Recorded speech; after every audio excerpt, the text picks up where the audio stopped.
കഴിഞ്ഞ ദിവസം ലോകത്തിന്റെ വിവിധ രാജ്യങ്ങളിൽ ഉണ്ടായ സുനാമിയും തുടർന്ന് വലിയ ഭൂകമ്പവും ഉണ്ടായതിന്റെ നടുക്കുന്ന ദൃശ്യങ്ങൾ ഇപ്പോൾ വിവിധ മാധ്യമങ്ങളിലൂടെ പുറത്തു വന്നിട്ടുണ്ട്.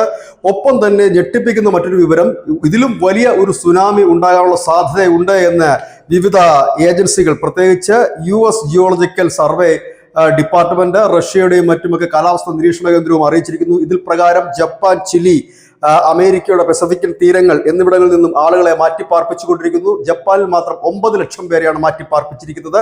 കൂടുതൽ ആളുകളോട് ഒഴിഞ്ഞു പോകാൻ പറഞ്ഞിരിക്കുന്നു. റഷ്യയിലെ കാംച്ത ഉപദ്വീപിലാണ് കഴിഞ്ഞ ദിവസം വലിയ ഭൂകമ്പം തന്നെ ഉണ്ടായിരിക്കുന്നു. സുനാമിയെ തുടർന്നുണ്ടായ ഭൂകമ്പമാണ്. റിക്ടർ സ്കെയിലിൽ 8.8 തീവ്രത രേഖപ്പെടുത്തിയ ഭൂകമ്പമാണ്. നമുക്കറിയാം 5-ന് മുകളിലൊക്കെ തീവ്രത രേഖപ്പെടുത്തുന്ന ഭൂകമ്പങ്ങൾ വലിയ നാശനഷ്ടങ്ങൾ വിതയ്ക്കാറുണ്ട്. അപ്പോൾ 8.8 എന്ന് പറയുമ്പോൾ വലിയ നാശനഷ്ടം തന്നെയാണ്.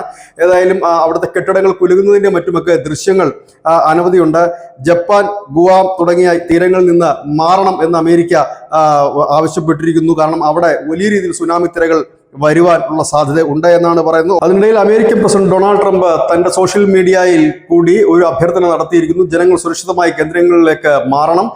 tsunami.gov എന്ന് പറയുന്ന വെബ്സൈറ്റ് നിരന്തരം സന്ദർശിക്കണമെന്നും അദ്ദേഹം പറയുന്നു. ഒപ്പം തന്നെ ഇന്നും വലിയ രീതിയിലുള്ള സുനാമികൾ ഉണ്ടാകാനുള്ള സാധ്യതയുണ്ട്. പക്ഷേ ഇന്ത്യയിൽ അതിന്റെ ഒരു പ്രത്യാഘാതം ഉണ്ടാകില്ല എന്നാണ് ഇപ്പോൾ ലഭ്യമാകുന്ന വിവരം. ഏതായാലും ഒരു ഇടവേളയ്ക്ക് ശേഷമാണ്, പതിറ്റാണ്ടുകൾക്ക് ശേഷമാണ് ഇത്രയും വലിയ ഭൂകമ്പവും ഒപ്പം തന്നെ സുനാമിയും ഉണ്ടായിരിക്കുന്നത്. പസഫിക് സമുദ്രത്തിൽ ഉണ്ടായ ഒരു ഭൂകമ്പമാണ് ഇതിന് ഇടയാക്കിയത് എന്നാണ് ഇപ്പോൾ പുറത്തുവരുന്ന വിവരം. ഏതായാലും 3 മീറ്റർ വരെ ഉയരത്തിൽ തിരമാലകൾ ചില തീരപ്രദേശങ്ങളിൽ അടിക്കുവാനുള്ള സാധ്യതകൾ ഉണ്ട് എന്നുകൂടി ഈ പസഫിക് തീരത്തോട് ചേർന്ന് കിടക്കുന്ന രാജ്യങ്ങൾക്ക് മുന്നറിയിപ്പ് നൽകുന്നു. സോളമൻ ദ്വീപുകൾ ഉൾപ്പെടെയുള്ളവിടത്തു നിന്നും ജനങ്ങളെ മാറ്റി പാർപ്പിക്കുന്നുമുണ്ട്. ഏതായാലും നമ്മൾ കണ്ടതാണ്, കഴിഞ്ഞ കുറച്ച് നാളുകൾക്ക് മുമ്പ് ഒരു പ്രവചനമുണ്ടായിരുന്നു, ജപ്പാനിൽ വലിയൊരു സുനാമി ഉണ്ടാകുമെന്ന്. അപ്പോൾ തന്നെ ജപ്പാൻ അതിനു വേണ്ടിയിട്ടുള്ള മുൻകരുതലൊക്കെ എടുക്കുകയും ചെയ്തു. ജപ്പാൻ നിഷേധിച്ചിരുന്നു, മുൻകരുതൽ എടുക്കുകയും ആ പ്രവചനം നടത്തിയവർക്കെതിരെ വലിയ നടപടികൾക്കൊക്കെ ഒരുങ്ങുകയും ഒക്കെ ചെയ്തിരുന്നു. ഏതായാലും ഇപ്പോൾ പ്രവചനം അല്പം വൈകിയാണെങ്കിലും സംഭവിച്ചു എന്ന് തന്നെ വേണം കരുതാൻ. ഏതായാലും വലിയൊരു ഭൂകമ്പം